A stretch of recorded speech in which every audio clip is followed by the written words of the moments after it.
Let us create the political revolution this country needs. The stakes could not be higher. We cannot afford to miss the mark or to miss this moment. I will bring this country together instead of tearing it apart. I can't do it alone. I need your help to climb that mountain. And together we're going to beat Donald Trump. 2020 is our time to change who makes the rules. I am running to restore honor to our government and build a country that we can be proud of. From NBC News, the Democratic presidential debate, live from Las Vegas, Nevada.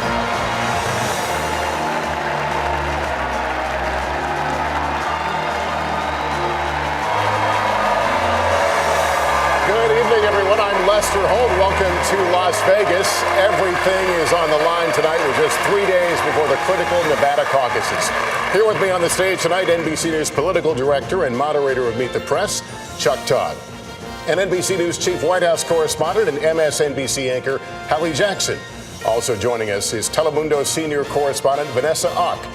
And editor of the Nevada Independent, John Ralston, who has covered Nevada politics for more than 3 decades.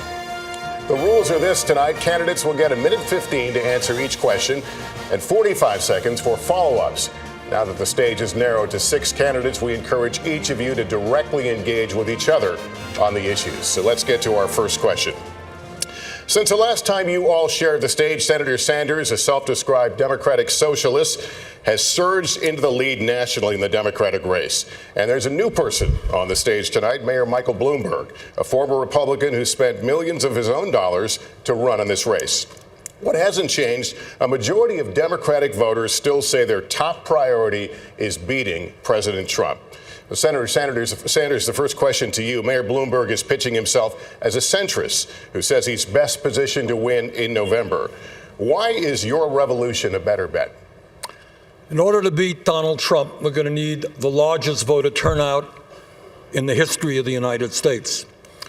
Mr. Bloomberg had policies in New York City of stop and frisk, which went after African American and Latino people in an outrageous way. That is not a way you're going to grow voter turnout. What our movement is about is bringing working class people together, Black and white and Latino, Native American, Asian American, around an agenda that works for all of us and not just the billionaire class.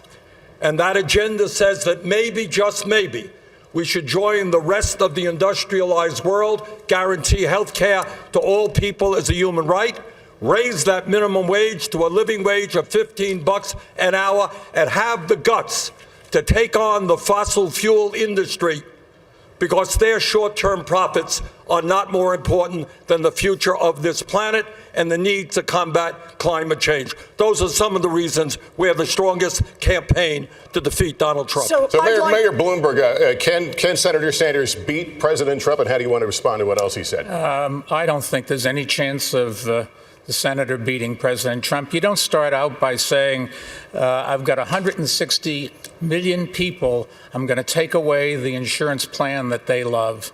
That's just not a ways that you go and start building the coalition that the Sanders camp thinks that they can do. I don't think there's any chance whatsoever. And if he goes and is the candidate, we will have Donald Trump for another 4 years, and we can't stand that. So I'd like to talk about who we're running against. A billionaire who calls women fat broads and horse-faced lesbians. And no, I'm not talking about Donald Trump. I'm talking about Mayor Bloomberg. Democrats are not going to win if we have a nominee who has a history of hiding his tax returns, of harassing women, and of supporting racist policies policies like redlining and stop and frisk. Look, I'll support whoever the Democratic nominee is, but understand this. Democrats take a huge risk if we just substitute one arrogant billionaire for another. This country has worked for the rich for a long time and left everyone else in the dirt. It is time to have a president who will be on the side of working families and be willing to get out there and fight for them. That is why I am in this race, and that is how I will beat Donald Trump.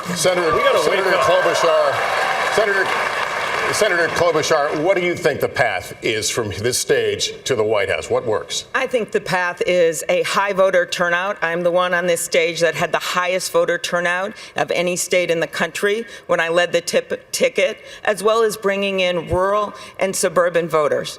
And I've done that as well. And I'm the only one with the receipts to have done that in Republican congressional districts over and over again. But I want to say this, I actually welcomed Mayor Bloomberg to the stage. I thought that he shouldn't be hiding behind his TV ads, and so I was all ready for this big day. And then I looked at the memo from his campaign staff this morning, and it said that he actually thought that three of us should get out of the way.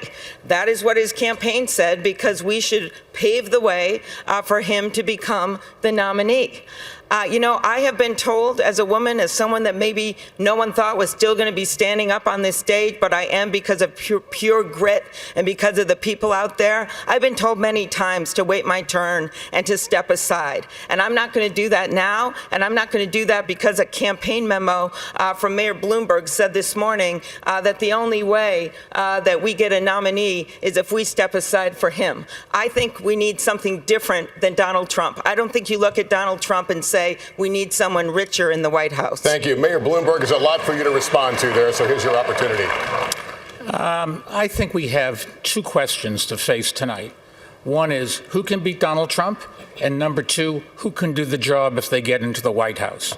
And I would argue that I am the candidate that can do exactly both of those things. I'm a New Yorker. I know how to take on an arrogant con man like Donald Trump that comes from New York. I'm a mayor, or was a mayor. I know how to run a complicated city, the biggest, most diverse city in this country. I'm a manager. I knew what to do after 9/11 and brought the city back stronger than ever. And I'm a philanthropist who didn't inherit his money, but made his money. And I'm spending that money to get rid of Donald Trump, the worst president we have ever had. And if I can get that done, it will be a great contribution to America and to my kids. Vice President Biden, I'll let you weigh in here. In terms of who can beat Donald Trump, NBC did a poll yesterday. It says Joe Biden is best equipped to beat Donald Trump. That's what your poll said. And it said that I can beat him in those toss-up states, too, those states we have to win. I'm ahead by 8 points across the board. So in terms of being able to beat Donald Trump, I'm better positioned, according to your poll, than anybody else to beat Donald Trump. Number one. Number two, the mayor makes an interesting point. The mayor says that he has a great record, that he's done these wonderful things. Well, the fact of the matter is he has not managed his city very, very well when he was there. He didn't get a whole lot done. He had stop and frisk, throwing close to 5 million young black men up against the wall. And when we came along in our administration, the President Obama, and said we're going to send in a mediator to stop it, he said that's unnecessary. So we're going to get a chance to talk about the mayor's record. But in terms of who is best prepared to beat Donald Trump, look at your poll and what it says. Mayor Buttigieg, you'd like to weigh in? Yes, we've got to wake up as a party. We could wake up 2 weeks from today, the day after Super Tuesday, and the only candidates left standing will be Bernie Sanders and Mike Bloomberg, the two most polarizing figures on this stage. And most Americans don't see where they fit if they've got to choose between a socialist who thinks that capitalism is the root of all evil and a billionaire who thinks that money ought to be the root of all power. Let's put forward somebody who actually lives and works in a middle-class neighborhood in an industrial Midwestern city. Let's put forward somebody who's actually a Democrat. Look,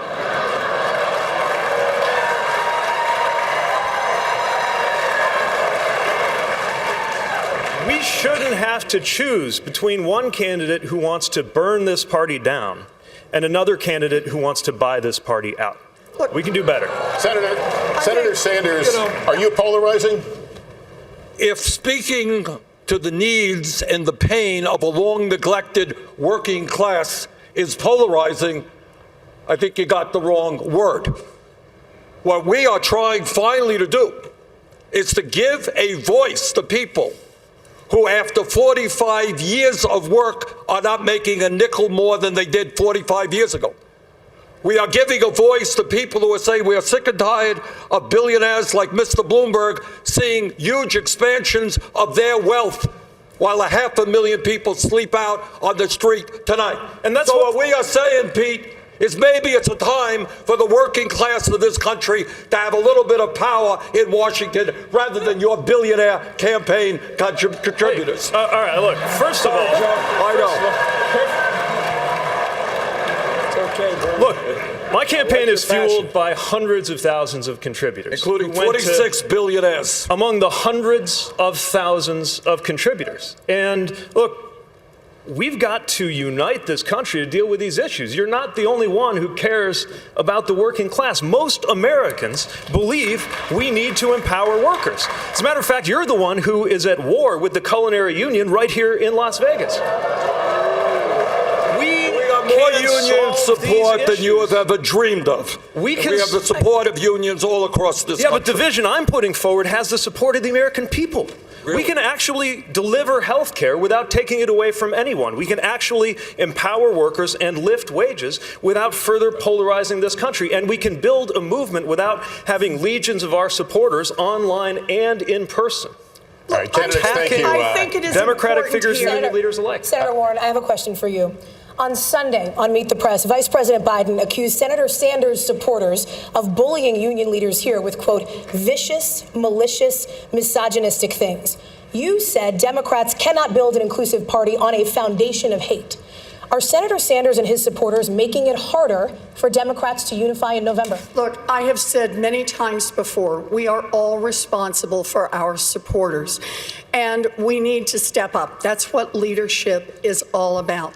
But the way we are going to lead this country and beat Donald Trump is going to be with a candidate who has rock-solid values and who actually gets something done.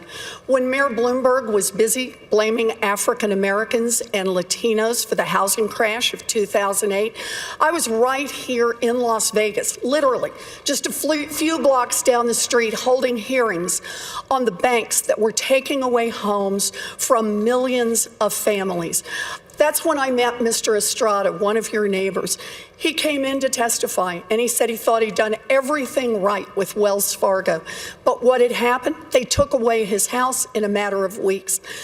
This man stood there and cried while he talked about what it was like to tell his two little daughters that they might not be in their elementary school, that they might be living out of their van. I spent the next years making sure that would never happen again. Wall Street fought us every inch of the way on a consumer agency. They lost, and I won.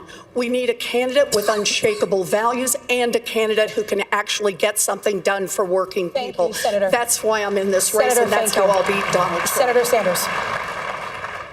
We have over 10.6 million people on Twitter, and 99.9% of them are decent human beings, are working people, are people who believe in justice, compassion, and love. And if there are a few people who make ugly remarks, who attack trade union leaders, I disown those people. They are not part of our movement. But let me also say, what I hope my friends up here will agree with, is that if you look at the Wild West of the internet, talk to some of the African-American women on my campaign, talk to Senator Nina Turner, talk to others, and find the vicious, racist, sexist attacks that are coming their way as well. So I would hope that all of us understand that we should do everything we possibly can to end the viciousness and ugliness on the internet. Our campaign is about issues. It's about fighting for the working families and the middle class. It is not about vicious attacks on other people. Senator, when you say thank that you. you disown these attacks and you didn't personally direct them, I believe you. Well, thank you. But at a certain point, you got to ask yourself, why did this pattern arise? Why is it especially the case among your supporters? I don't think it is that this especially happens? the case, by the way. That's just not true. Look, Well, people know. Pete, that the if way you that your want to talk to supporters some of the treat people- women on my campaign, what you will see is the most ugly, sexist, racist attacks that are, I won't even describe them here, they're so disgusting. And let me say something else about this, not being too paranoid. All of us remember 2016. And what we remember is efforts by Russians and others to try to interfere in our election and divide us up. I'm not saying that's happening, but it would not shock me. I saw some of those tweets regarding the Culinary Workers Union. I have a 30-year, 100% pro-union voting record. Do you think I would support, or anybody who supports me, would be attacking union leaders? It's not thinkable. But leadership is about what you draw out of people. It's about how you inspire people to act. And right now we're in this toxic political environment. Leadership isn't just about policy. I think, at least in broad terms, we're largely pulling in the same direction on policy. But leadership is also about how you motivate people to treat other people. And I think you have to accept some responsibility and ask yourself what it is about your campaign in particular that seems to be motivating this behavior more than others. Because in order to turn the page on the Trump era, we're going to need a president, not just a candidate who can win, but a president who can move us forward. Stop sexism on the internet. We could nominate a woman for candidate for President of the United States. I think that might go a long way if we showed our stuff as a party. And the other thing I want to talk about is really what is at the core of this issue between Senator Sanders and the Culinary Union. And that is this. These are hardworking people, housekeepers like Elizabeth and I met with last night, who have health care plans that have been negotiated over time, sweat and blood. And that is the truth for so many Americans right now. Thank you. There are 149 million Americans that would lose their current health insurance under Senator Sanders' bill. Senator, That's what it says on page 8. And I don't think we should forget that. On that note, I want to turn it over to my colleague, Chuck Todd. Senator Sanders, I'm going to stay on this topic, on the culinary, on this issue with the Culinary Union. Obviously, their leaders are warning their members about that your health care plan will take away their health care plan, take away private insurance completely. There are some Democrats who like you a lot, but worry that this plan, Medicare for All, is going to take away private insurance and that it goes too far. Are they right? No. Let me be very clear. 2 points. For 100 years, from Teddy Roosevelt to Barack Obama, this country has been talking about the need to guarantee health care for all people.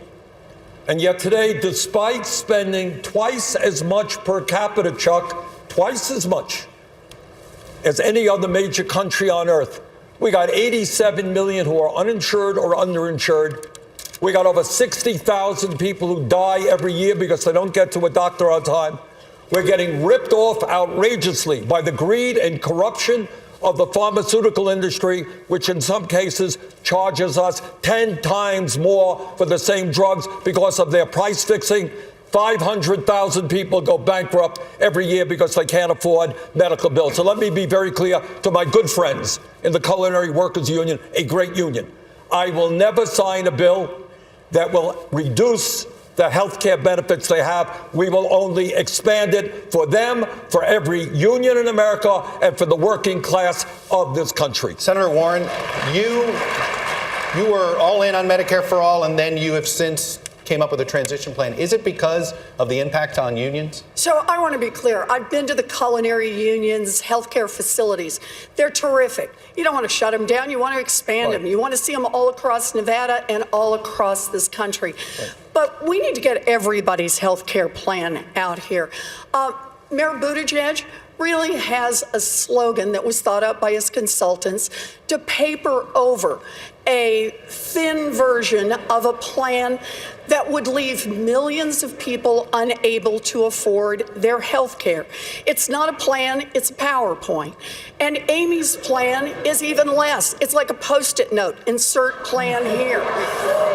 Bernie has started very much, has a good start. But instead of expanding and bringing in more people to help, instead his campaign relentlessly attacks everyone who asks a question or tries to fill in details about how to actually make this work.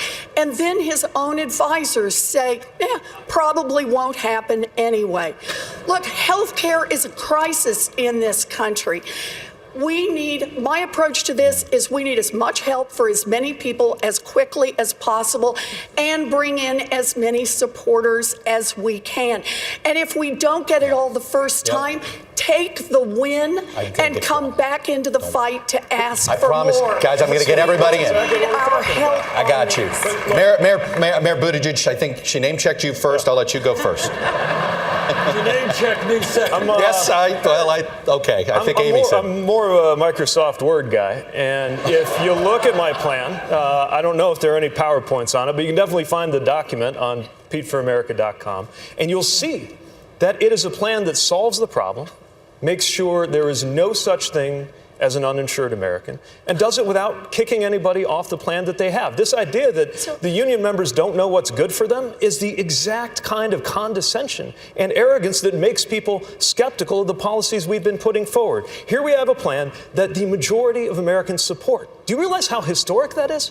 That the American people are ready in a way far beyond what was true even 10 years ago and what was available to President Obama at the time. There's a powerful American majority ready to undertake the biggest, most progressive reform we've had in healthcare in 50 years, just so long as we don't force it on anybody. What is wrong with that? All right, Can I respond to that? Let me go to Senator Klobuchar, and then I'll have you explain. Okay. All right, Senator Klobuchar. Well, I think the Post-it note came first, Senator. I don't know. I do think the Post-it note came first. I must say I take personal offense since Post-it notes were invented in my state. She 3M us. 3M. Okay. So my plan is a public option. And according to all the studies out there, it would reduce premiums for 12 million people immediately. It would expand coverage for about that same number. It is a significant thing. It is what Barack Obama wanted to do from the very beginning. And the way I look at it, since we're in Vegas, when it comes to your plan, Elizabeth, and Bernie's on Medicare for All, you don't put your money on a number that's not even on the wheel. And why is Medicare for All not on the wheel? Why is it not on the wheel? Because 2/3 of the Democratic senators are not even on that bill. Because a bunch of the new House members that got elected see the problems with blowing up the Affordable Care Act. They see it right in front of them.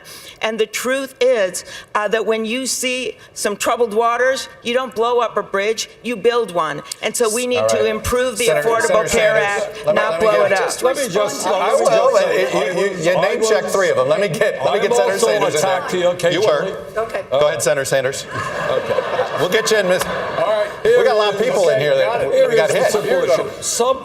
It's my turn, yeah? Yes, sir. Okay.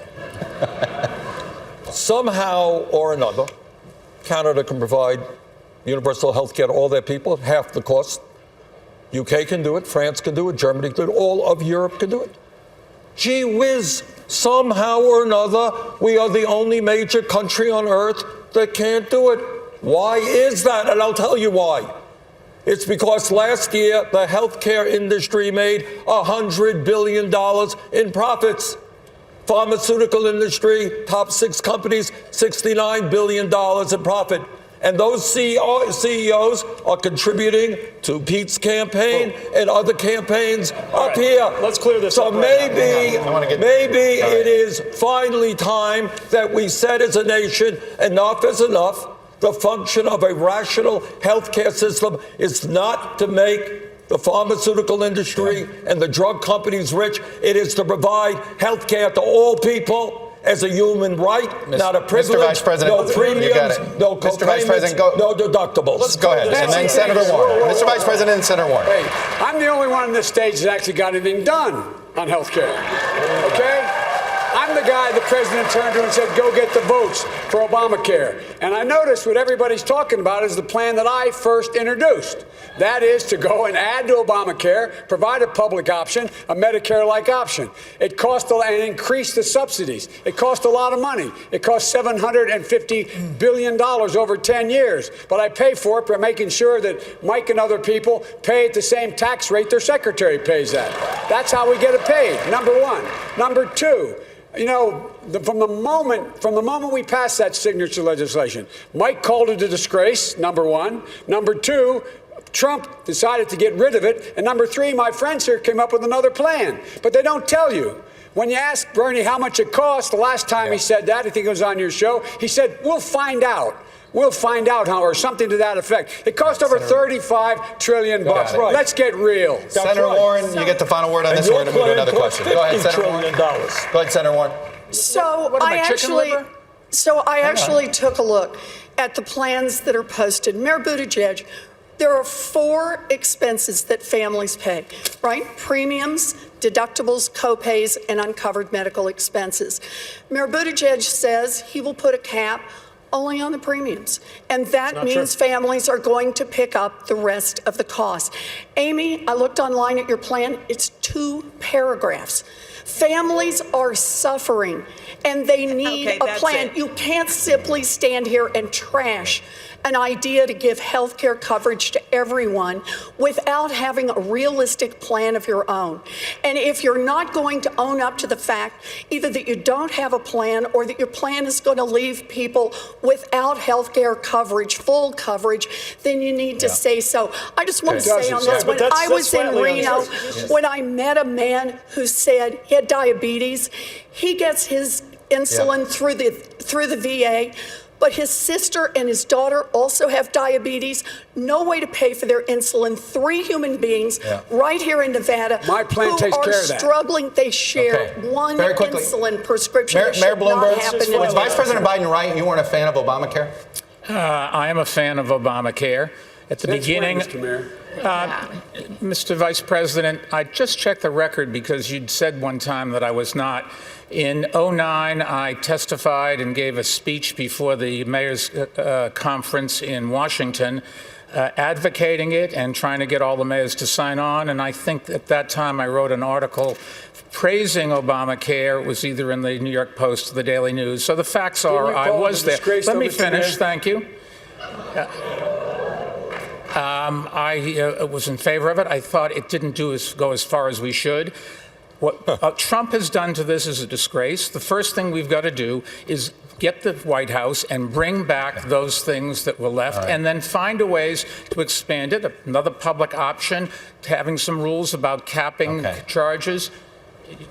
All of those things. We shouldn't just walk away and start something that is totally new, untried. Okay, Vice President Biden, go ahead. The mayor said when we passed it, the signature piece of this administration, it's a disgrace. They're the exact words. It was a disgrace. Look it up. Check it out. It was a disgrace. Thank you. I cover, by the way, I plan. You do not have surprise billing. You bring down drug prices. People are not, it gives people all the things we're just talking about. I guess you're not got the time to do it, but I'll get a chance to talk about it. Thank you, sir. Lester? All right, Mayor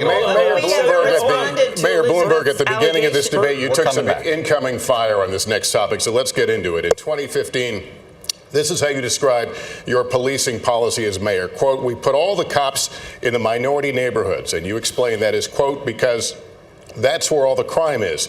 You went on to say, and the way you should get the guns out of the kids' hands is to throw them against the wall and frisk them. You've apologized for that policy. But what does that kind of language say about how you view people of color or people in minority neighborhoods? Well, if I go back and look at my time in office, the one thing that I'm really worried about, embarrassed about, was how it turned out with stop and frisk. When I got into office, there were 650 murders a year in New York City. And I thought that my first responsibility was to give people the right to live. That's the basic right of everything. And we adopted a policy which had been in place, the policy that all big police departments use of stop and frisk. What happened, however, was it got out of control. And when I discovered that we were doing too many stop and frisks, we cut 95% of it out. And I've sat down with a bunch of African-American clergy and business people to talk about this, to try to learn. I've talked to a number of kids who'd been stopped. And I was trying to understand how we change our policies so we can keep the city safe, because the crime rate did go from 50% down to 300. And we have to keep the lid on crime, but we cannot go out and stop people indiscriminately. Mayor, thank you. Let me go to Vice President Biden on this. You want to respond to that? Yes, let's get something straight. The reason the stop and frisk changed is because Barack Obama sent moderators to see what was going on. When we sent them there to say this practice has to stop, the mayor thought it was a terrible idea we send them there. A terrible idea. Let's get the facts straight. Let's get the order straight. And it's not whether he apologized or not, it's the policy. The policy was abhorrent, and it was, in fact, a violation of every right people have. And we are the one, our administration sent in people to monitor it. And at the very time, the mayor argued against that. This idea that he figured out it was a bad idea. He figured out it was a bad idea after we sent in monitors and said it must stop. Even then, he continued the policy. All right. Mayor, would you like to make a quick response to that? Yes, I would. I've apologized, I've asked for forgiveness, but the bottom line is that we stopped too many people. But the policy, we stop too many people, and we've got to make sure that we do something about criminal justice in this country. There is no great answer to a lot of these problems. And if we took off everybody that was wrong off this panel, everybody that was wrong on criminal justice at some time in their careers, there'd be nobody else up here. Senator Warren. Let's be clear. I'm sorry, who did you call on? Senator Warren. Sorry. I do think that this really is about leadership and accountability. When the mayor says that he apologized, listen very closely to the apology. The language he used is about stop and frisk. It's about how it turned out. Now, this isn't about how it turned out. This is about what it was designed to do to begin with. It targeted communities of color. It targeted black and brown men from the beginning. And if you want to issue a real apology, then the apology has to start with the intent of the plan as it was put together and the willful ignorance day by day by day of admitting what was happening, even as people protested in your own street, shutting out the sounds of people telling you how your own policy was breaking their lives. You need a different apology. Senator, here, thank Mr. you. Mayor. Chuck, can I respond briefly? Let me get Senator Klobuchar. We're going to stay on this topic. We're going to stay on this topic, but I want to get something in here with Senator Klobuchar. When you were the top prosecutor in Minneapolis, Senator, there were at least 24 instances where police were involved in the deaths of civilians. None of those officers were prosecuted. You did prosecute a black teenager who was sentenced to life in prison, despite what are now serious doubts about the evidence. Now, the Minneapolis chapter of the NAACP has recently called for you to suspend your campaign over that case because some new evidence has come out since. Big picture, why should black and Latino voters trust your judgment now if it appears you may have gotten it wrong then? First, I'll start with that case. It is very clear that any evidence, if there is new evidence, even old evidence, it should be reviewed by that office and by the county attorney. That must happen. I have called for that review. This was a case involving an 11-year-old African-American girl named Taisha Edwards who was shot doing her homework at her kitchen table. 3 people were convicted. One of the cases is the one that is being was investigated by a journalist, and I think it's very important that evidence come forward. In terms of the police shootings that you noted, those went to a grand jury, every single one of them, and I've made very clear for months now that, like so many prosecutors, I think those cases, in my time, they were all going to the grand jury. It was thought that was the best way to handle them in many, Do you many think you should have spoke up? jurisdictions. You didn't speak up at the time, should you? I actually did speak up on something very similar, and that was when our police chief in Minneapolis tried to take the investigations of police shootings into his own hands, and I strongly said I disagreed with that. Now I do believe also that a prosecutor should make those decisions herself. And the last thing I will say, because you asked the question about voting, I have the support of African Americans in my community in every election. I had strong support and strong support of leadership, and that's because I earned it. And this is going to be on me to earn it. You earn it with what you stand for when it comes to equal opportunity. You earn it with the work that I have done, the leadership I've shown on voting rights. And yes, you earn it with the work that must be done on criminal justice reform. Hallie Jackson. I want to talk about transparency here because many Democrats, including most of you on stage, have criticized President Trump for his lack of transparency. But Senator Sanders, when you were here in Las Vegas in October, you were hospitalized with a heart attack. Afterwards, you pledged to make, quote, all your medical records public. You've released 3 letters from your doctors, but you now say you won't release anything more. What happened to your promise of full transparency? Well, I think we did. Let me tell you what happened. First of all, you're right. And thank you, Las Vegas, for the excellent medical care I got in the hospital 2 days. And I think the one area maybe the Mayor Bloomberg and I share, you have 2 stents as well. All right. 25 years ago. Well, we both have 2 stents. It's a procedure that it's done about 1 million times a year. So we released the full report of that heart attack. Second of all, we released my whole 29 years in the Capitol, the attending physician, all of my history, medical history. And furthermore, we released reports from 2 leading Vermont cardiologists who described my situation, and by the way, who said Bernie Sanders is more than able to deal with the stress and the vigor of being president of the United States. Hey, follow me around the campaign trail, 3, 4, 5 events a day. See how you're doing compared to me. Look, Mayor Buttigieg, you've been critical about transparency on this stage and people needing to do better. Is that response from Senator Sanders enough for you? No, it's not, because first of all, let me say we're all delighted that you are in fighting shape. And at the same time, transparency matters, especially living through the Trump era. Now, under President Obama, the standard was that the president would release full medical records, do a physical, and release the readout. I think that's the standard that we should hold ourselves to as well. Now, President Trump lowered that standard. He said just a letter from a doctor is enough, and a lot of folks on this stage are now saying that's enough. But I am certainly prepared to get a physical, put out the results. I think everybody here should be willing to do the same. But I'm actually less concerned about the lack of transparency on Sanders' personal health than I am about the lack of transparency on how to pay for his health care plan, since he said that it's impossible to even know how much it's going to cost. And even after raising taxes on everybody making $29,000, there is still a multi-trillion-dollar hole. Matter of fact, if you add up his policies all together, they come to $50 trillion. He's only explained $25 trillion worth of revenue, which means that the hole in there is bigger than the size of the entire economy of the United States. Mayor Buttigieg. The time has come to level with the American people on matters personal and on matters of policy. Thank you, Senator Sanders. Quickly. Okay. Let's level. All right, let's level, Pete. Under your plan, which is a maintenance continuation of the status quo, can I finish? The average American today is paying $12,000 a year. That's what that family is paying. 20% of a $60,000 income, $12,000 a year. Highest prices in the world for prescription drugs. Just the other day, a major study came out from Yale epidemiologists in Lancet, one of the leading medical publications in the world. What they said, my friends, is Medicare for All will save $450 billion a year.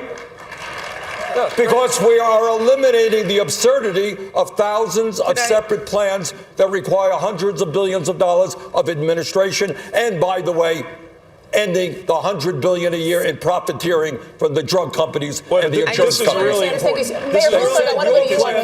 My plan is the status quo, and that's false. Look, if my plan is the status quo, why was it attacked by the insurance industry the moment it came out? And on issue after issue after issue, this is what Senator Sanders is saying. If you're not with him, if you're not all the way on his side, then you must be for the status quo. Well, you know what? That is a picture that leaves most of the American people out. I want to go to Mayor Bloomberg on this transparency issue. Could I Very comment briefly on on transparency, Mayor then? Bloomberg, your campaign has said that you would eventually release your tax records when it comes to transparency. But people are already voting now. Why should Democratic voters have to wait? It just takes us a long time. Unfortunately or fortunately, Could I comment on that? fortunately, I make a lot of money, and we do business all around the world, and we are preparing it. The number of pages will probably be in thousands of pages. I can't go to TurboTax, but I put out my tax return every year for 12 years in City Hall. We will put out this one. It tells everybody everything they need to know about every investments that I make and where the money goes. And the biggest item is all the money I give away. And we list that, every single donation I make, and you can get that from our foundation anytime you want. Okay, yeah, I'm just looking at my husband in the front row that has to do our taxes all the time. We probably could go to TurboTax. And the point of this is I believe in transparency. I had a physical, by the way. It came out well. We might all be surprised if my blood pressure is lower than Mayor Pete's. That might really shock everyone out there. And I think you should release your records from your physical. Secondly, when it comes to tax returns, everyone up here has released their tax returns, Mayor. I think, and it is a major issue because the President of the United States has been hiding behind his tax returns, even when courts order him to come forward with those tax returns. And I think, I don't care how much money anyone has. I think it's great you got a lot of money, but I think you've got to come forward with your tax returns. Senator, I want to get to you in a second. Mayor Bloomberg, quick response to Senator Klobuchar. We're releasing them. They'll be out in a few weeks, and that's just as fast as I can do it. Remember, I only entered into this race 10 weeks ago. All of my associates here have been at this for a couple of years. And we did That's right. We have engaging with voters. We're getting and there. Let me ask you about something else, Mr. Mayor, because Mayor Bloomberg, let me ask you about something else. Overtime and get it done. Senator Warren. Wish it were that simple. Mayor, I'll let you get in here, but Mayor It would save Bloomberg, me a lot of money. let me ask you about something else. Several former employees have claimed that your company was a hostile workplace for women. When you were confronted about it, you admitted making sexually suggestive remarks, saying, quote, "That's the way I grew up." In a lawsuit in the 1990s, according to the Washington Post, one former female employee alleged that you said, quote, "I would do you in a second." Should Democrats expect better from their nominee? Let me say a couple things, and if I can have my full minute and a quarter, thank you. I have no tolerance for the kind of behavior that the Me Too movement has exposed. And anybody that does anything wrong in our company, we investigate it, and if it's appropriate, they're gone that day. But let me tell you what I do in my company and my foundation and in city government when I was there. In my foundation, the person that runs it's a woman. 70% of the people there are women. In my company, lots and lots of women have big responsibilities. They get paid exactly the same as men. And in my in City Hall, the top person, my deputy mayor, was a woman, and 40% of our commissioners were women. I am very proud of the fact that about 2 weeks ago, we were awarded. We were voted the the best place to work, second best place in America. If that doesn't say something about our employees and how happy they are, I don't know what does. Senator Warren, you've been critical of Mayor Bloomberg on this issue. Yes, I have. And I hope you heard what his defense was. I've been nice to some women.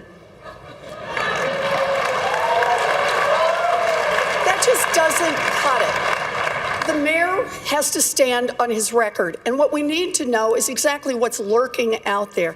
He has gotten some number of women, dozens, who knows, to sign non-disclosure agreements, both for sexual harassment and for gender discrimination in the workplace. So, Mr. Mayor, are you willing to release all of those women from those non-disclosure agreements so we can hear their side of the story?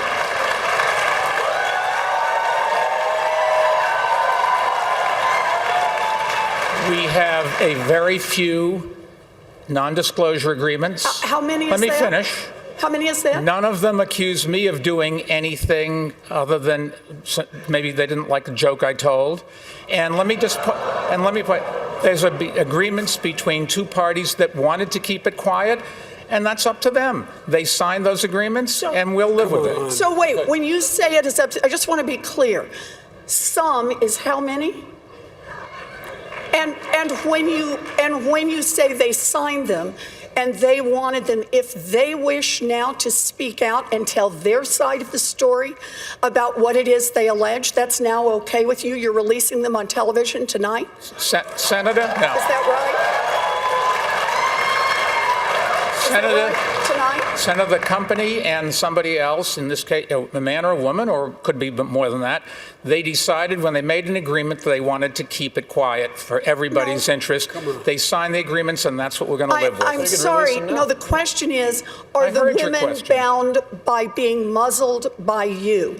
And you could release them from that immediately. Because understand, this is not just a question of the mayor's character. This is also a question about electability.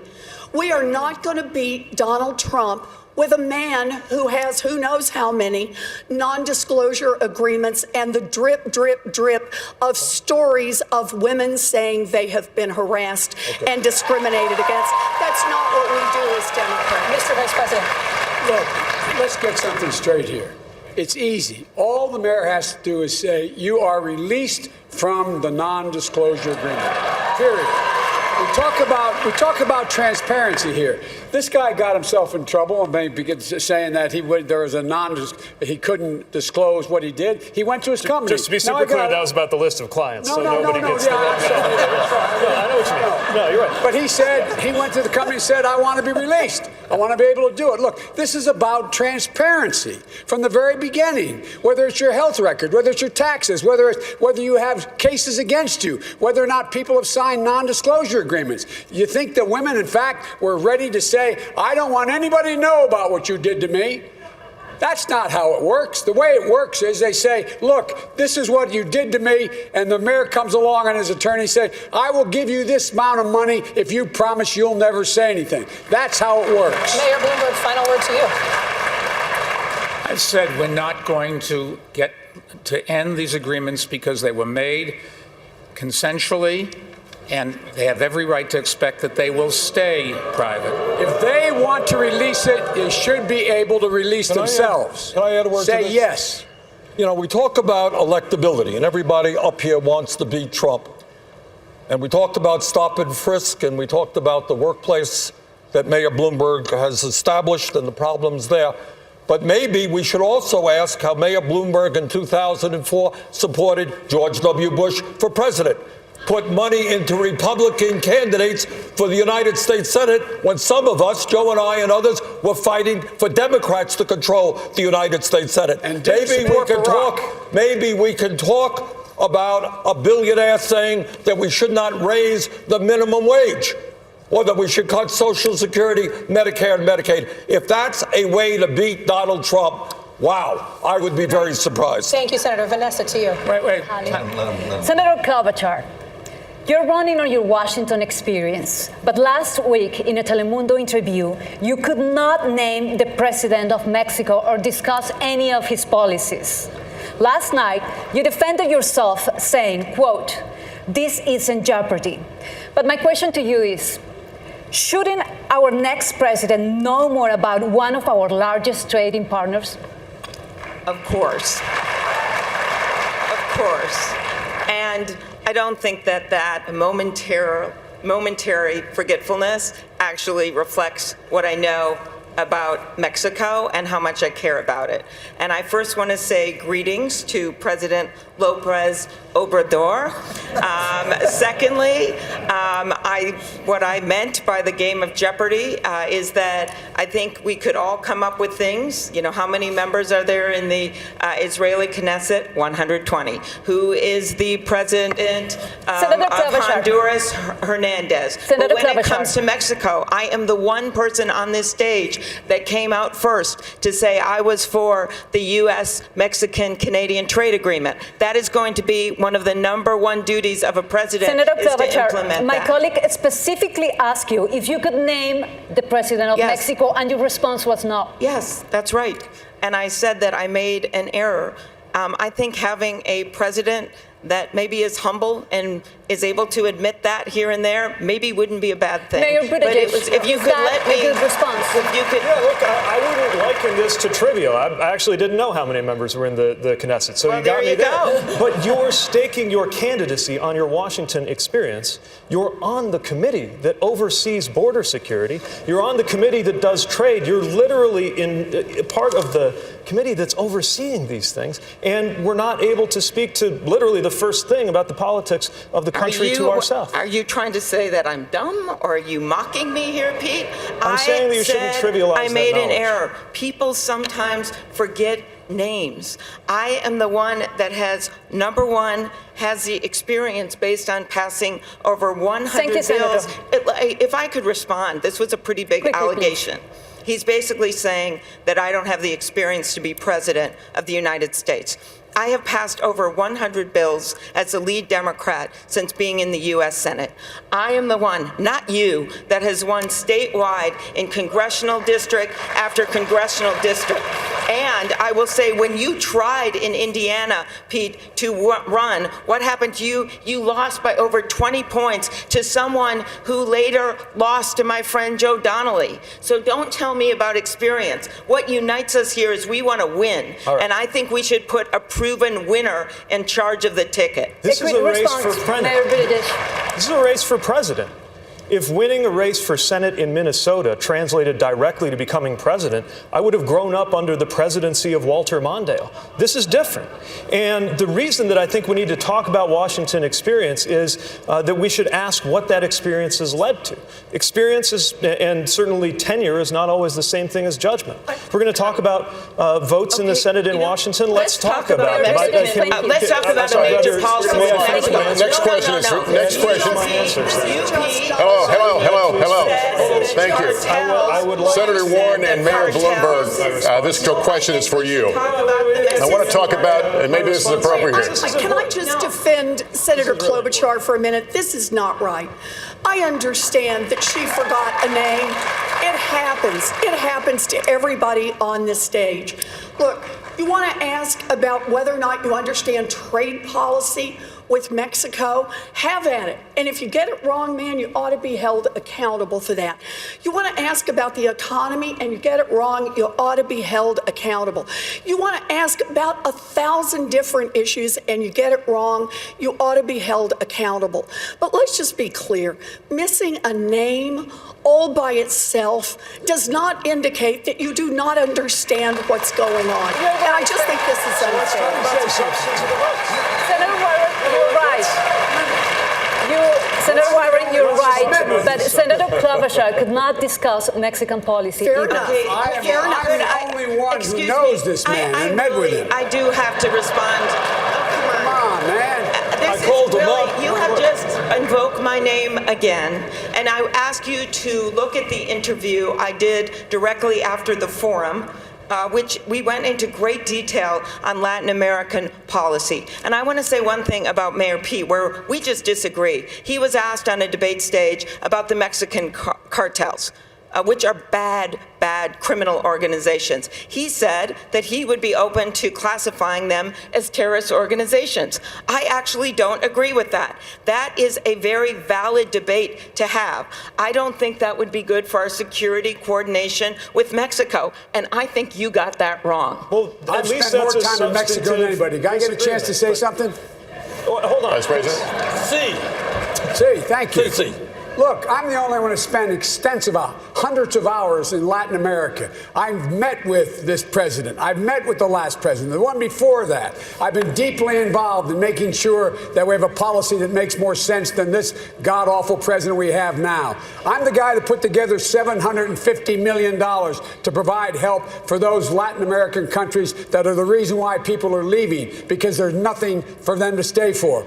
I've spent hours and hours and hours. And so you want to talk about experience in Washington, it's good to know with whom you're talking. It's good to know what they think. It's good to know what you think. And it's good to be able to have a relationship. That's what it's about. All right. Well, we are clearly everybody's warmed up.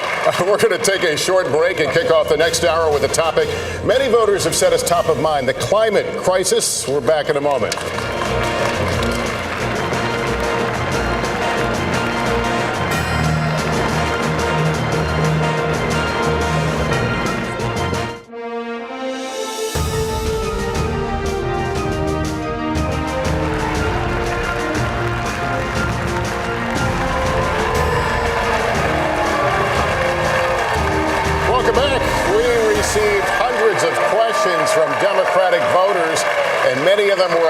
climate crisis. It's an issue that uniquely impacts Nevadans. John Ralston from the Nevada Independent kicks us off now. So, y'all ready to play some Nevada trivia now? I'm only half joking here. Let's talk about this issue because it's up there in polls. Voters are really concerned about it, as you all know. What you might not know is that Las Vegas and Reno are the vibrant economic engines for the state of Nevada and are also two of the fastest warming cities in the country. In certain months of the year, the heat is already an emergency situation for residents and for tourists walking up and down the Strip. So I'm going to start with you, Mr. Vice President. What specific policies would you implement that would keep Las Vegas and Reno livable, but also not hurt those economies? It is the existential threat that humanity faces, global warming. I went out to Tekken. You have a facility where you have one of the largest solar panel arrays in the world.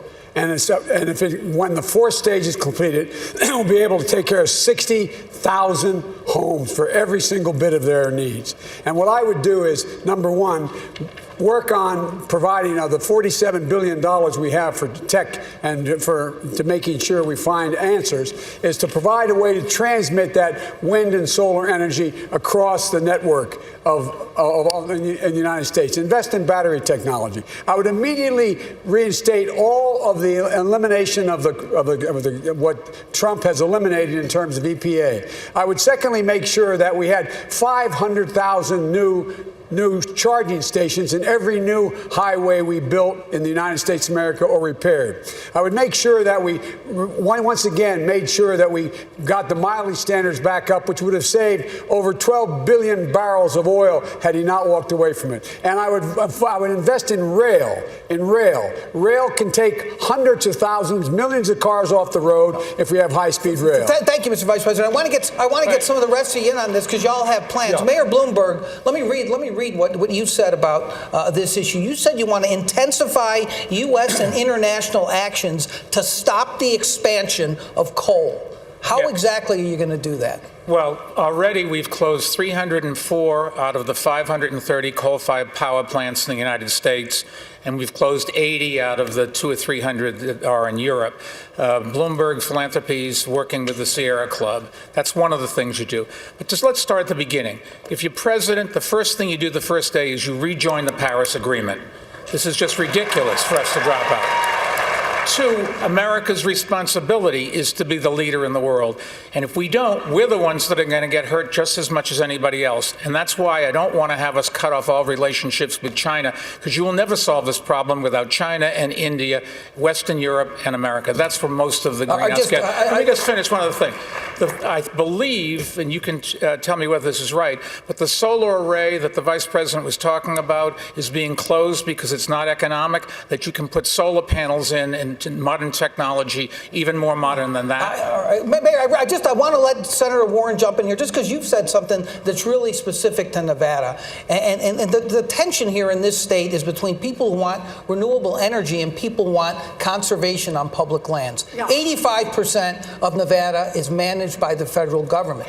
You have said that you are going to have an executive order that would stop drilling on public land, stop mining, which is a huge industry here. You got to have lithium. You got to have copper for renewable energy. How do you do that? So, look, I think we should stop all new drilling and mining on public lands and all offshore drilling. If we need to make exceptions because there are specific minerals that we've got to have access to, then we locate those and we do it not in a way that just is about the profits of giant industries, but in a way that is sustainable for the environment. We cannot continue to let our public lands be used for profits by those who don't care about our environment and are not making it better. Look, I'm going to say something that is really controversial in Washington, but I think I'm safe to say this here in Nevada. I believe in science, and I believe that the way that we're going to deal with this problem is that we are going to increase by tenfold our investment in science. There's an upcoming $27 trillion market worldwide for green, and much of what is needed has not yet been invented. My proposal is let's invent it here in the United States and then say, we invented in the U.S., you've got to build it in the U.S. That's a million new manufacturing We're going to jobs. stick to this topic, but Senator Sanders, I'm going to move to fracking. You want a total ban on natural gas extraction, fracking in the next 5 years. The industry obviously supports a lot of jobs around the country, including thousands in the battleground state of Pennsylvania. One unit official there told the New York Times, quote, if we end up with a Democratic candidate that supports a fracking ban, I'm going to tell my members that either you don't vote or you vote for the other guy. What do you tell these workers? It's supporting a big industry right now, sir. What I tell these workers is that the scientists are telling us that if we don't act incredibly boldly within the next 6-7 years, there will be irreparable damage done, not just to Nevada, not just to Vermont or Massachusetts, but to the entire world. Joe said it right.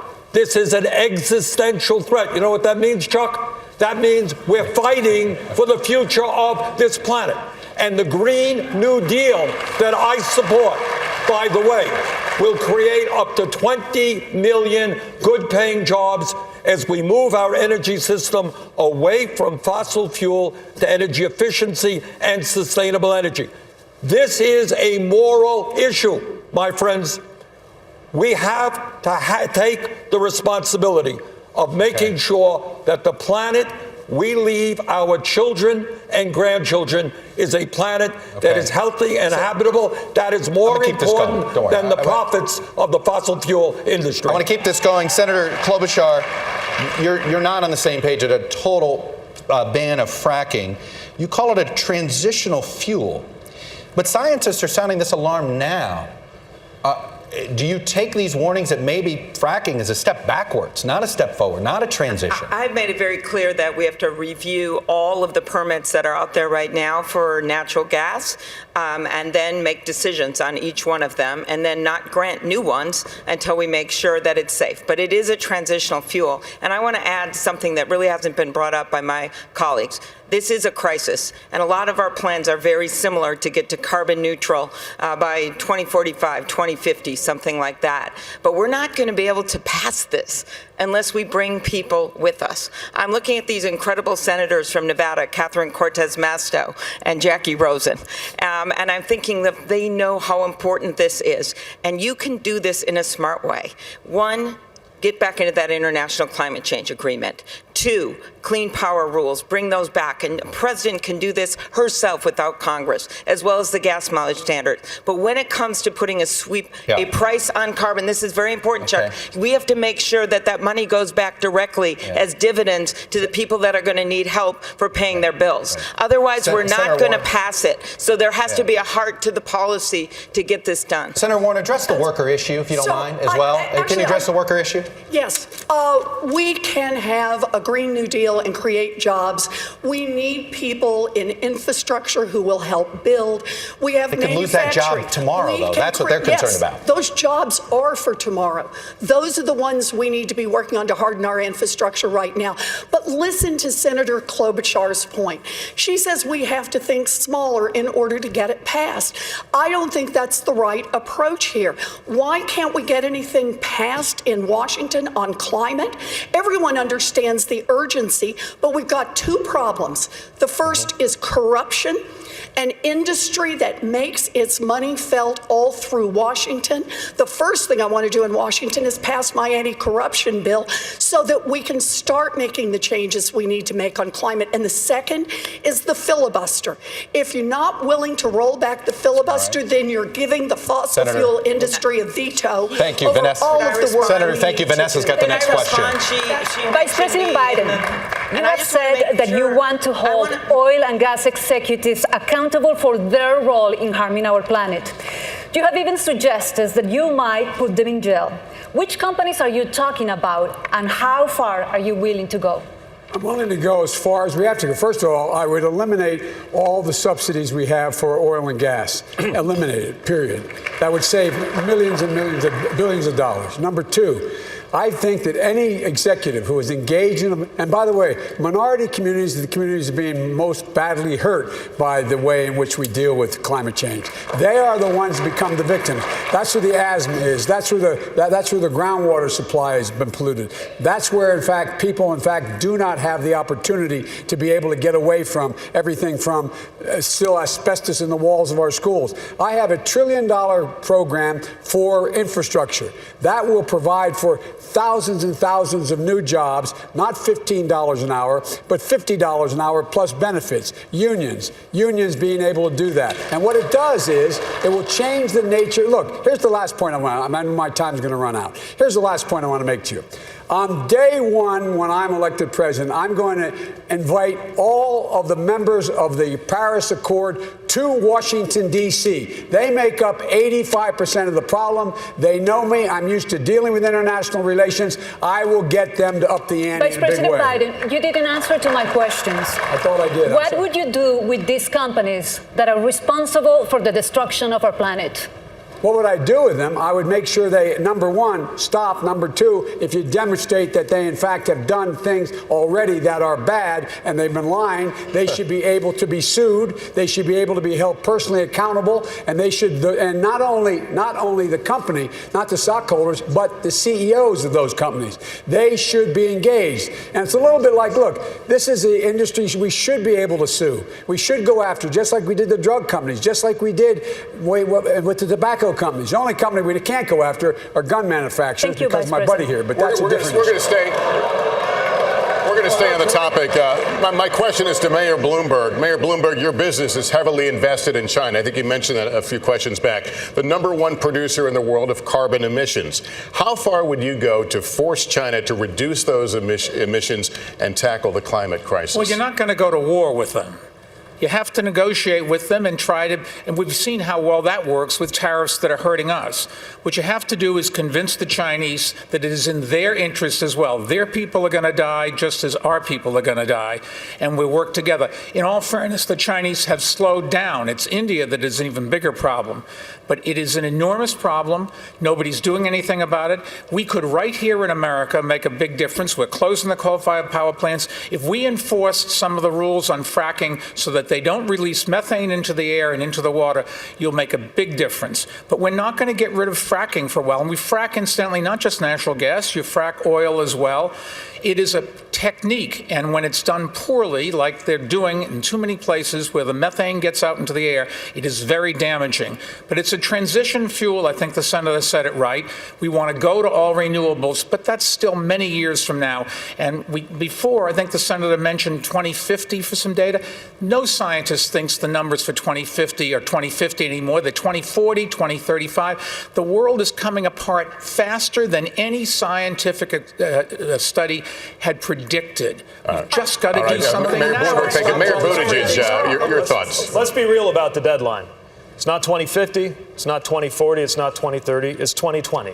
Because if we don't elect a president who actually believes in climate science now, we will never meet any of the other scientific or policy deadlines that we need to.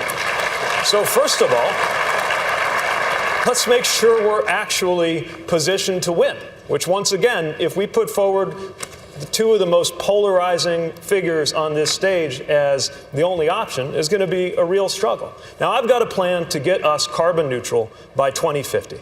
And I think everybody up here has a plan that more or less does the same. So the real question is, how are we going to actually get it done? We need leadership to make this a national project that breaks down the partisan and political tug of war that prevents anything from getting done. How do you do it? Well, first of all, making sure that those jobs are available quickly. Secondly, ensuring that we are pulling in those very sectors who have been made to feel like they're part of the problem, from farming to industry, and fund as well as urge them to do the right thing. And then global climate diplomacy. I'm a little skeptical of the idea that convincing is going to do the trick when it comes to working with China. America has repeatedly overestimated our ability to shape Chinese ambitions. But what we can do is ensure that we use the hard tools. Let me hear from Senator Warner. To enforce what has to happen. Yes, I want to make sure that the question of environmental justice gets more than a glancing blow in this debate, because for generations now in this country, Toxic waste dumps, polluting factories have been located in or near communities of color over and over and over, and the consequences are felt in the health of young African American babies. It's felt in the health of seniors, people with compromised immune systems. It's also felt economically. Who wants to move into an area where the air smells bad or you can't drink the water? I have a commitment of $1 trillion to repair the damage that this nation has permitted to inflict on communities of color for generations now. We have to own up to our responsibility. We cannot simply talk about climate change in big global terms. We need to talk about it in terms of rescuing the communities that have been damaged. Senator Warren, thank you. Hallie? Vice President Biden, I want to ask you about something else that is important to people here. I want to ask you about Latinos owning 1 out of every 4 new small businesses in the United States. Many of them have benefited from President Trump's tax cuts, and they may be hesitant about new taxes or regulations. Will taxes on their small businesses go up under your administration? No. Taxes on small business won't go up. Matter of fact, we're going to make sure there's more money available for small businesses in the Latino community and the black community to be able to get the capital to start businesses. At the Treasury Department, there's going to be a window available where we can significantly increase the amount of money available so people can borrow the money to get started. They have demonstrated they're incredibly successful. We should not be raising taxes on them. We should start rewarding work, not just wealth. That's why we have to change the tax code the way it is. That's why the wealthy start to pay their fair share. And that's why we have to focus on giving people the ability to garner wealth, generate wealth. And that's why this whole idea of redlining, lending to people in areas wasn't the cause of Wall Street failing. The greed of Wall Street was the reason why it occurred, not redlining. And lastly, I want to say, look, the idea of China is, in their Belt and Road proposal, they're taking the dirtiest coal in the world, mostly out of Mongolia, and spreading it around the world. It's clear. Make it clear when you called into Washington in the first 100 days. If you continue, you will suffer severe consequences because the rest of the world will impose tariffs and on everything you're selling because you are undercutting the entire economy. Thank you, Mr. Vice President. Mayor Buttigieg, will taxes on those businesses go up under you? Not if they are small businesses. I mean, what we've got to do is level the playing field where a company like Amazon or Chevron is paying literally zero on billions of dollars in profits. And it puts small businesses like the ones that are revitalizing my own city, often Latino owned on our west side, at a disadvantage. We need to recognize that investing in Latino entrepreneurship is not just an investment in the Latino community, it is an investment in the future of America. And it is time for a president who understands the value of immigration in lifting up all of our communities and our country. We're getting the exact opposite message from the current president. And it is time to recognize not just the diversity of the Latino community, but the importance of issues like economic empowerment, like health care, as well as a tax system. Very quickly, Senator Warren. We have an entrepreneurship gap in America, and that is a gap between white entrepreneurs and black and Latino entrepreneurs. And the principal reason for this is they don't have the money for equity to get the businesses started. It's about a $7 billion gap. We want to have real entrepreneurship and a level playing field. I have a plan to put the $7 billion in to have the fund managed by the people who are routinely cut out. It can't just be about taxes. We need to make an investment to level the playing field and end the black and white. Look, I want to get at something. Mayor Bloomberg, the vice president talked about redlining. The only one here that started a business. Mayor Bloomberg, you seem to imply that redlining and stopping redlining is somehow contributed to the financial crisis. That's exactly wrong. And that was the implication that came out in your quote. So I want to give you a chance to clarify this. I've been well on the record against redlining since I worked on Wall Street.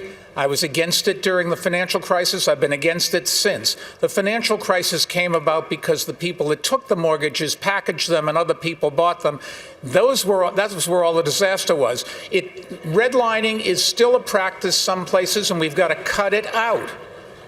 But it's just not true. What I was going to say, we maybe want to talk about businesses. I'm the only one here that I think that's ever started a business. Is that fair? Okay. What we need is, I can tell you in New York City, we had programs, there are mentoring programs for the young business people so they can learn how to start a business. We had programs that could get them seed capital. Okay. We had programs to get branch banking in their neighborhoods, because if you don't have a branch bank there, you can't get a checking account. Can't get a checking account, you can't get a loan. You can't get a loan, you can't get a mortgage. Then you don't have any wealth. There's ways to fix this, and it doesn't take trillions of dollars. It takes us to focus on the problems of Senator Sanders, 45 seconds, and we're going to move on. Senator Sanders, 45 seconds. All right. You know, when we talk about a corrupt political system bought by billionaires like Mr. Bloomberg, it manifests itself in a tax code in which not only is Amazon and many other major corporations, some owned by the wealthiest people in this country, not paying a nickel in taxes, we have the insane situation that billionaires today, if you can believe it, have an effective tax rate lower than the middle class. Senator, so maybe you're just the tax code. Why are you complaining? What? Who wrote the code? You did. You and your campaign. 99 you and your not me. You and your campaign contributions electing people who represent the wealthy and the powerful. Yes, those are the folks. Democrats. Thank you. Well, and Republicans too. Okay. And George W. Bush as well. Chuck. Senator Klobuchar, let me address. I was thinking I understand that, but there's Senator going to be a Klobuchar, boxing rematch on Saturday in Vegas, and those guys should go down there. Senator Klobuchar, I actually want to get you to something about Senator Sanders tweeted last year, billionaires should not exist. Okay. What say you? I believe in capitalism, but I think the goal of someone in government and a president of the United States should be a check on that. I'm not going to limit what people make, but I think right now our tax code is so tilted against regular people, and that is what's wrong. I was thinking of your question about small businesses. The small businesses I talk to, they have trouble getting employees because their employees don't have child care. We should have universal child care. And we have not been talking enough about Donald Trump. And let's just talk about Donald Trump, because he signed that tax bill that helped the wealthy, and he went down to Mar-a-Lago, and he said to all his friends, you just got a lot richer. That is Exhibit A, and I can tell you the hardworking people in Nevada were not in that room. So the key to me is to not limit what people can make, but make sure that we have a government that is fair for everyone. So, Senator Sanders, what did you mean that you don't think they should exist? Tell you what I mean. What did that mean? We have a grotesque and immoral distribution of wealth and income. Mike Bloomberg owns more wealth than the bottom 125 million Americans.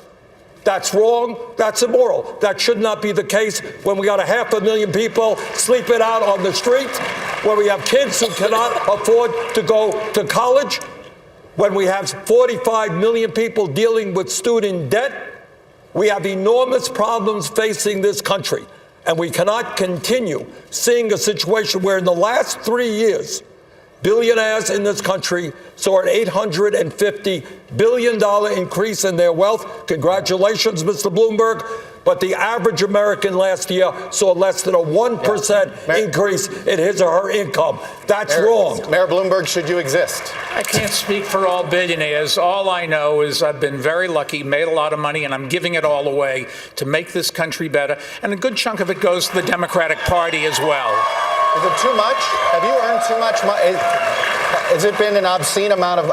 Should you have earned that much money?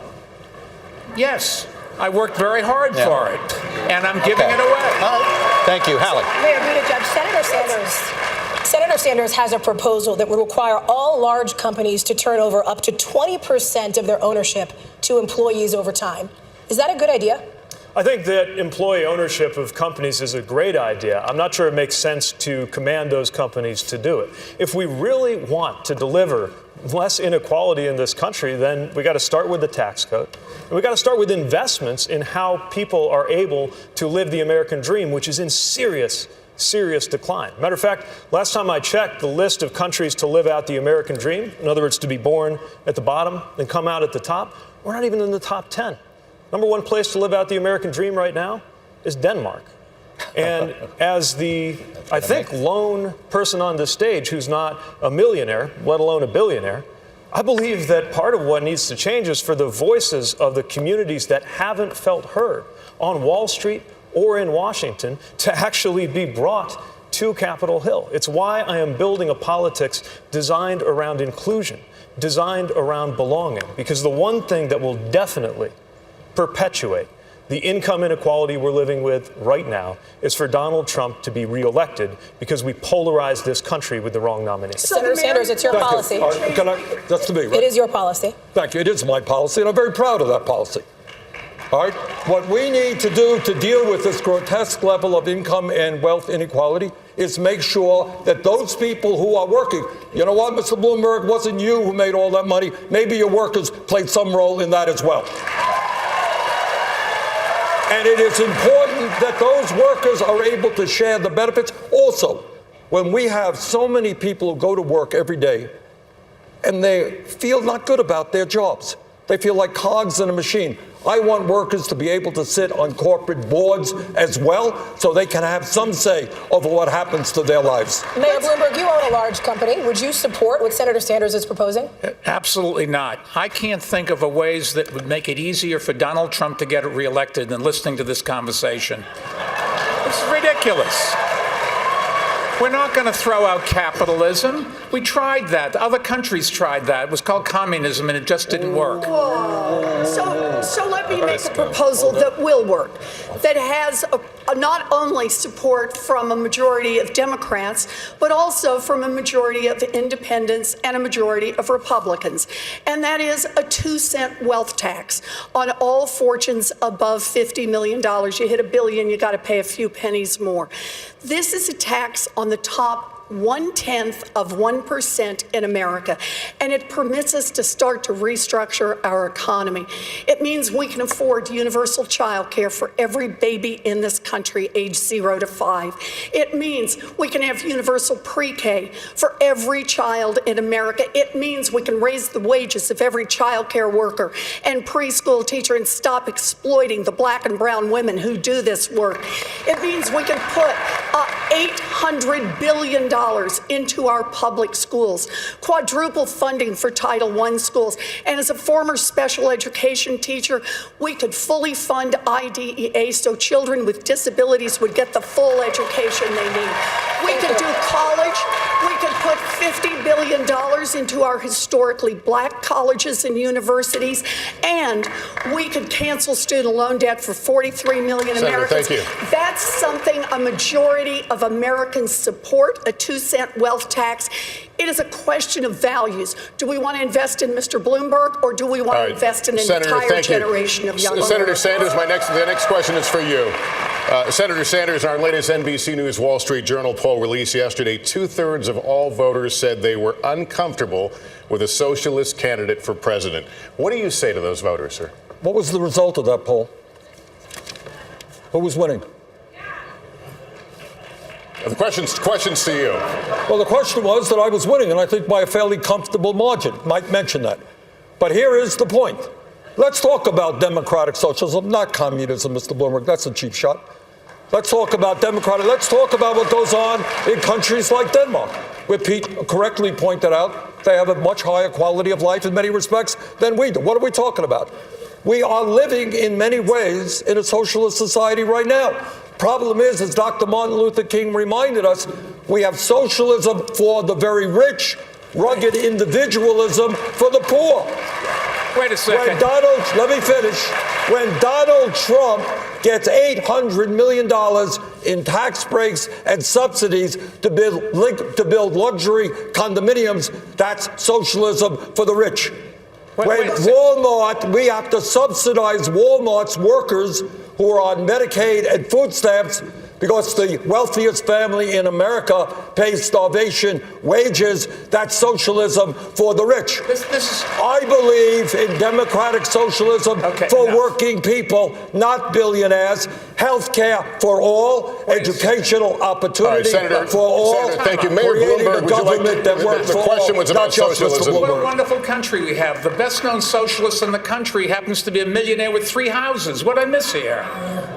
Well, you'll miss that I work in Washington, House 1. That's the first problem. Live in Burlington, House 2. That's good. And like thousands of other Vermonters, I do have a summer camp. Forgive me for that. Where is your home? Which tax haven do you have your home? New York City, thank you very much. Yeah, well, and I pay you also all have a my home. taxes. And I'm happy to do it because I get something for it. And let me say, I thought the senator next to me was half right.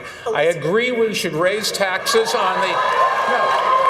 I disagree with the senator on the wealth tax, but I do agree with her that the rich aren't paying their fair share. We should raise taxes on the rich. I did that as mayor in New York City. I raised taxes, and if you take a look at my plans, the first thing I would do is try to convince Congress, because they've got to do it, we can't just order it, to roll back the tax cuts that the Trump administration put in with through Congress. All right, Vice President Biden, weigh in on this question of Americans' feeling about socialist candidates. Well, look, let me weigh in on, for 36 years and as vice president, I was listed as the poorest man in Congress. I made money when I wrote a book about my son, and it surprised me how much it sold. First time I ever made any money. And here's the deal. The fact is that we ought to start rewarding work, not just wealth. The idea that we have a tax rate for corporate America at 21% is ridiculous. It should be at 28%. That would raise almost $800 billion a year. The idea that we have companies not paying anything at all, they should have a minimum tax of 15%. That would raise another $740 billion a year.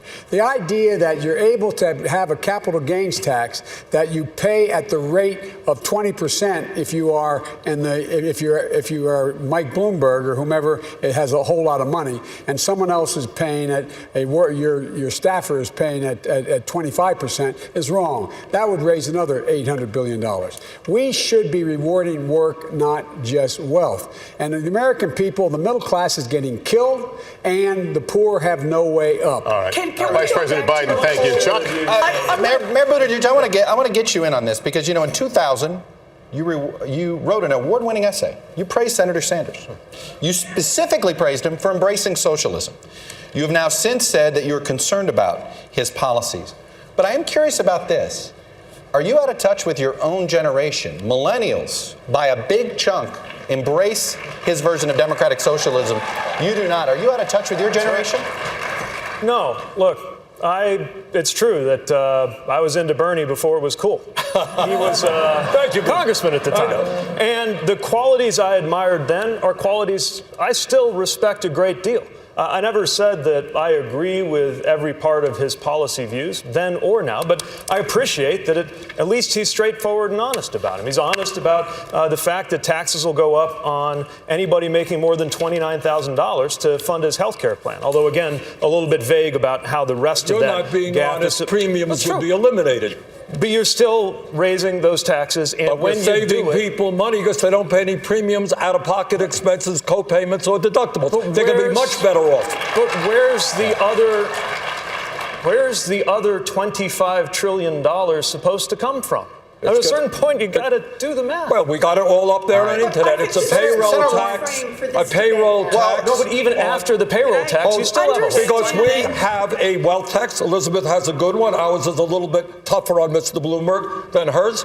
We're going to raise it in a progressive way, which deals with income and wealth inequality, and make certain, finally, that health care in this country is a human right, not a privilege. 45 seconds. Senator Warren, I'm just going to close it out here.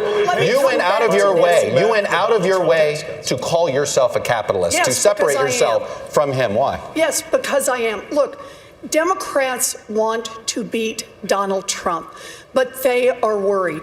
They are worried about gambling on a narrow vision that doesn't address the fears of millions of Americans across this country who see real problems and want real change.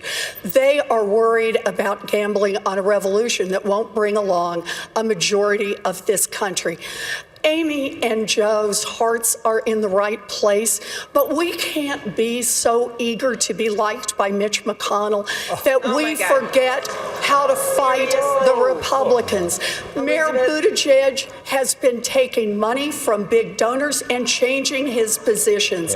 So it makes it unclear what it is he stands for other than his Senator, own thank you. Senator Klobuchar, go ahead. You got Senator Klobuchar. You've had it. Senator Klobuchar, go ahead. You got the floor for 45. Thank you. Go. Number one, I have repeatedly said that we have to win big. And the way we win big is winning states like Nevada, but also winning the Senate races in Arizona and in Colorado and beyond. And the reason we want to do that is to send Mitch McConnell packing. And I think when you look at my history, I am the one that has done that. I am the one that can lead this ticket. And just because I am willing to talk about common ground, that's where America is. It is not with Mitch McConnell, who has 400 bills on his desk that should pass if we get rid of him. It is because I am willing to work with people and find common ground, and that's what we want in a president, Elizabeth. We don't want someone that looks at just plans. Senator, thank you. We need to take another break here. We'll return to the Paris, Las Vegas in just a moment.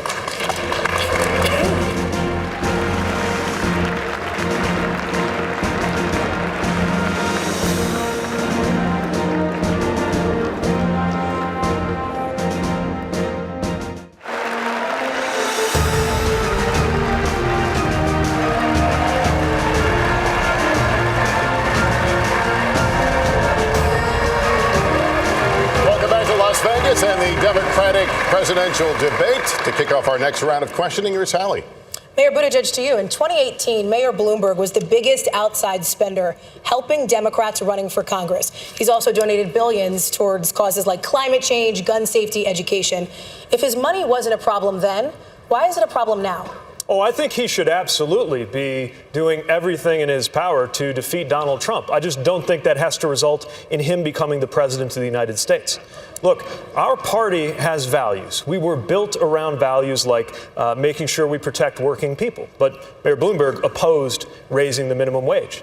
Our party has a tradition that includes excellent presidents like Barack Obama, who Mayor Bloomberg opposed.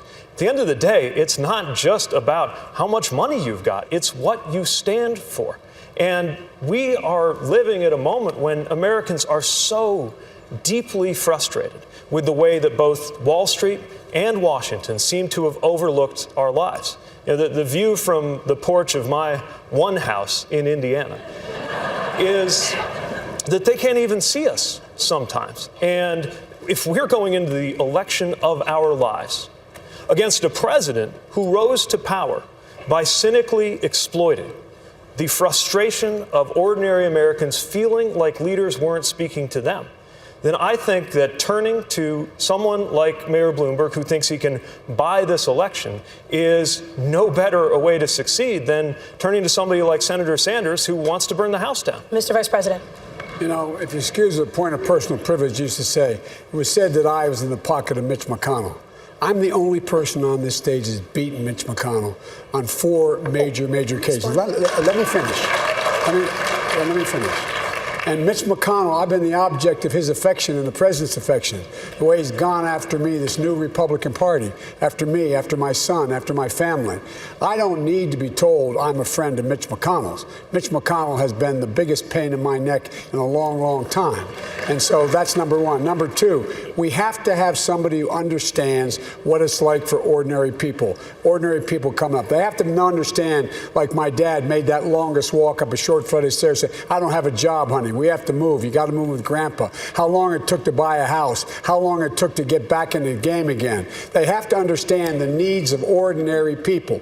And they are getting killed, no matter what people say about this economy, how good it is. And the good part of the economy, it's only 60 seconds, not up yet. And the fact is that we are in a situation where you have the president making clear that he doesn't want any part of me being his his opponent. He's spending $125,000 this week to keep me from being an opponent. I wonder why. Thank you, Mr. Vice President. So, Vanessa, can to I you. respond to the Vice President's Hallie. comments, please? He was identifying me specifically in this. 45 seconds to you, I was Senator. responding to an accusation. So, no, the point is different. Here's what happened. According to the New York Times, the last time that Mitch McConnell was on the ballot, the Vice President stood in the Oval Office and said, I hope that Mitch gets reelected so I can keep working with him. Well, Mitch did get reelected. He did not have an epiphany. Instead, he blocked nearly everything that Barack Obama tried to pass. Did you ever and win he anything? stole a Supreme Court seat Come on. from the Democrats, the Consumer Financial Protection Bureau. Thank you, Senator. Thank you, Senator. Our next question goes to Senator Klobuchar. About 700,000 young people known as dreamers or soñadores who were brought to this country as children are currently protected from deportation because of a program that is now under the review by the Supreme Court. If the court sides with the Trump administration, which is eager to end this protection, what exactly is your plan to protect the dreamers permanently? To win, to beat Donald Trump. The best way to protect the dreamers is to have a new president. There are the votes there to protect the dreamers. And I have been working on this since I got to the United States Senate. In my first campaign, I actually had a bunch of ads run against me because I was standing up for immigrants. And when I think of dreamers and I try to explain it to my state, I found a 99-year-old Hispanic war veteran who was a dreamer when he was brought over to this country. And back then, he just went to Canada for a night and came back, and he was a permanent citizen because they needed him to serve in World War II. Now, not so easy. The dreamers are our future. The dreamers are so important in Nevada, and the best way we can get this done is to beat Donald Trump, but it is to pass comprehensive immigration reform, which creates a path to citizenship to so many hardworking people, will bring down the deficit by $158 billion, and will bring peace for these dreamers. Thank you so much, no other Senator country Klobuchar. but our own. But if you're going to run based on your record of voting in Washington, then you have to own those votes, especially when it comes to immigration. You voted to confirm the head of Customs and Border Protection under Trump, who was one of the architects of the family separation policy. You voted to make English the national language. Do you know the message that sends in as multilingual a state as Nevada to immigrants? You have been unusual among Democrats, I think the Democrat among all of the senators running for president, most likely to vote for Donald Trump's judges, who we know are especially hostile to dreamers and to the rights of immigrants. Now, in South Bend, it was not always easy to stand up in a conservative place like Indiana on immigration, but we delivered. We created a municipal ID program so that dreamers and others who were undocumented were able to navigate everyday life. We stood up for those rights and stood with members of our community with the message that they were as American as we are. A los soñadores hay que decir que este país es tu país también. Everyone was as perfect. I wish everyone was as perfect as you, Pete, but let me tell you what it's like to be in the arena. And number one, do the math. If my friend Andrew Yang was up here, that's what he'd say. In fact, I have opposed and not supported 2/3 of the Trump judges, so get your numbers right. And I am in the top 10 to 15 of opposing them. Number two, when it comes to immigration reform, the things that you are referring to, that official that you are referring to was supported by about half the Democrats, including someone in this room. And I will say this. He was highly recommended by the Obama officials. You know why? Because Trump had so few career people. I did not one bit agree with these draconian policies to separate kids from their parents. And in my first 100 days, I would immediately change that.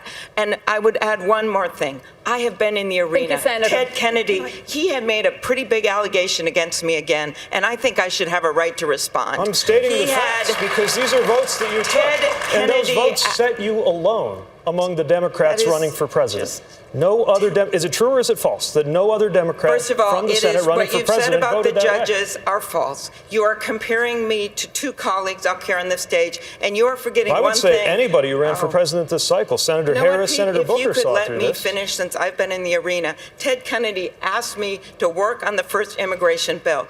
We were able, with President Bush, to at least get that bill to a vote. I'm sorry, but Senator Sanders actually opposed that bill, and I worked on it. And if we had gotten that bill done, there would have been a path to citizenship for so many people. Then I worked on the 2013 bill. I'm actually so proud of the work I've done on immigration reform. And you know what?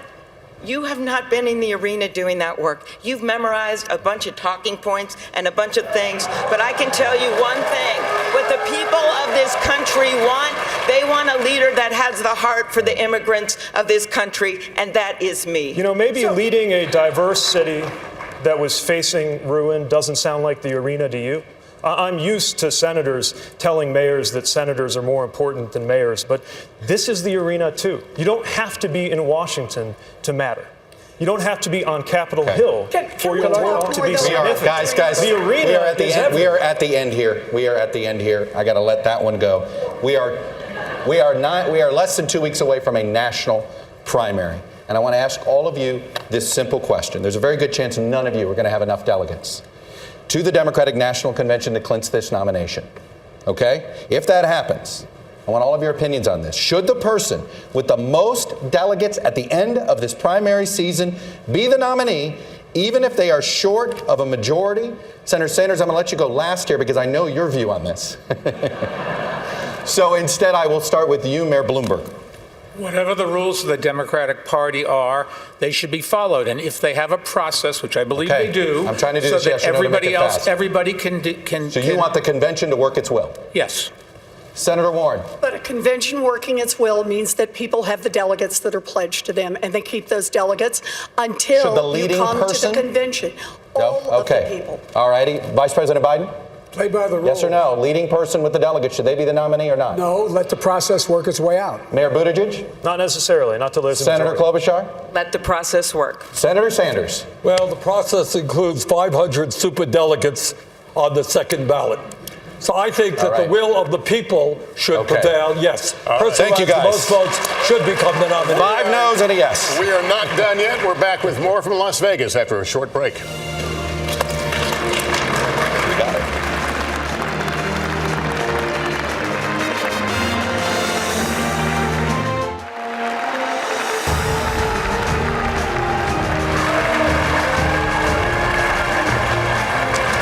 Welcome back, everyone. It is time for closing statements. Each candidate will have 1 minute, and we begin with Senator Klobuchar. This has been quite a debate. And what I want everyone out there watching to remember is that what unites us is so much bigger than what divides us. And that we need a candidate that can bring people with her. Yes, a fired up Democratic base, but also independents and moderate Republicans. And I've done that every single time. I have won every race down to 4th grade. A lot of boasting up here, so thought I'd add that. Secondly, you need someone who can govern, and I have passed over 100 bills as the lead Democrat. And third, you need someone that has the heart to be the president. They were talking a lot about heart conditions up here. We have a president right now that doesn't have a heart. I love the people of this country, and I ask for the vote of the people of Nevada, because this state gets it. They get that maybe you don't agree with every single thing that's said on this debate stage, but we understand that the heart of America is bigger than any heart that guy has in the White House. I ask you to join me at amyklobuchar.com. Senator, thank you. Mayor Bloomberg, to you. Well, you can join me at MikeBloomberg.com too if you want, but I'm not asking for any money. Look, this is a management job, and Donald Trump's not a manager. This is a job where you have to build teams. He doesn't have a team, so he goes and makes decisions without knowing what's going on and the implications of what he does. We cannot run the railroad this way. This country has to pull together and understand that the people that we elect, and it's not just the President of the United States, they should have experience, they should have credentials, they should understand what they're doing and the implications thereof, and then we should, as a society, try to hold them accountable so the next time they go before the voters, if they haven't done the job, we shouldn't just say, oh, nice person, gives a good speech. We should say, didn't do the job, and you're out of here. Mr. Mayor, thank you. Mayor Buttigieg, 1 minute. In Nevada, I'm asking for your vote because America is running out of time, and this is our only chance to defeat Donald Trump. If you look at the choice between a revolution or the status quo, and you don't see where you fit in that picture, then join us. And yes, go to PeteForAmerica.com and help out, because we need to draw everybody that we can who believes that we need to empower workers, who believes in climate science, who believes in doing something about gun violence, and recognizes that the only way we can do this is to create a sense of belonging in this country that moves us out of the toxic and polarized moment that we are living in today. I already see an American majority ready to do these things. Now we have a responsibility to galvanize, not polarize, that majority. We cannot afford to lean on the same Washington playbook. We cannot afford to alienate half the country. We must step forward into the future in order to win and in order to govern a country that will be facing issues the likes of which we'd barely thought of just a few years ago. I'm asking you to join me so that we can deliver that future together. Senator Warren. I grew up fighting. I grew up out in Oklahoma, and I learned it probably from my mother. I watched when my daddy had a heart attack and didn't have any money coming in, when our car was lost and when we were on the edge of losing our home. I watched my mother fight to save our family. And I grew up fighting to save our family, my family. I eventually made it through school and spent my life as a teacher and looking into why it is that so many families across this country are struggling and why it gets worse year after year after year. I, for years, have fought for unions to say the way we're going to restructure this economy is we're going to make it easier to join a union and get more power into unions. To fight for students who have been cut out of opportunity over and over because of the rising cost of an education. Look, for me, I am, of all the people on this stage, I've been a politician the shortest time, but I've been the one out fighting for families the longest time. I promise you this, give me a chance, I'll go to the White House and I'll fight for your family. Thank you, Senator. Vice President Biden. I'm running because so many people.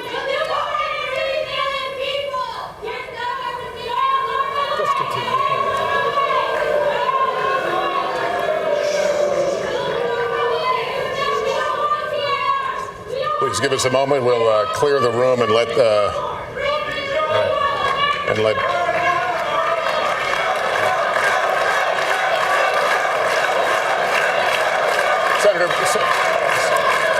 Senator Biden, you have 1 minute. Look, I'm running because so many people are being left behind. People I grew up with in Scranton. When my dad lost his job, lost his house, had to move. We moved to Claymont. We found ourselves in a position where we had little ability to get anything done. And my dad worked like hell. I learned a lot. I've been knocked down a whole hell of a lot. I know what it's like to be knocked down. But I know you have to get back up. We have to provide some safety and security for the American people. Right here in Nevada, the site of the most significant mass murder in American history, guns. Our kids are getting sent to school, having to hide under desks, learn how to run down corridors to avoid being shot. It's immoral. I'm the only one that's beaten the NRA nationally, and I beat them twice. With regard to health care, it also is something that is a right. Obamacare has to be expanded. It can be, in fact, cover everybody. And lastly, I think it's important that on day one, we deal with sending an immigration bill to the desk. The only person in here has the worst record on immigration is Bernie, because Bernie voted against the 2007 bill. Had, in fact, that immigration bill passed, there would be 6 million members would be now American citizens. All right. Senator Sanders, you have 1 minute for your closing remarks. Unfortunately, LULAC, among other groups, Latino groups, saw that bill having provisions akin to slavery, Joe. But the bottom line is all of us are united in defeating the most dangerous president in the modern history of this country. That we agree on. But where we don't agree, I think, is why we are today the only major country on earth not to guarantee health care to all people. Why 3 people own more wealth than the bottom half of America when 500,000 people sleep out on the street. Why hundreds of thousands of bright young kids can't afford to go to college and 45 million remain in student debt. Bottom line here, real change never takes place from the top on down, never takes place from an oligarchy controlled by billionaires. We need to mobilize millions of people to stand up for justice. That's our campaign. Join us at BernieSanders.com. Thank you. Senator, thank you. Folks, thank you. That concludes tonight's debate. Our thanks to my fellow moderators, to the candidates, and of course to all of you, the audience here and at home. The Nevada caucuses are this Saturday, with the South Carolina primary just 1 week later. Then the big prize, Super Tuesday on March 3rd. We'll be following it all for you. For now, for all of us at NBC News, I'm Lester Holt. Good day.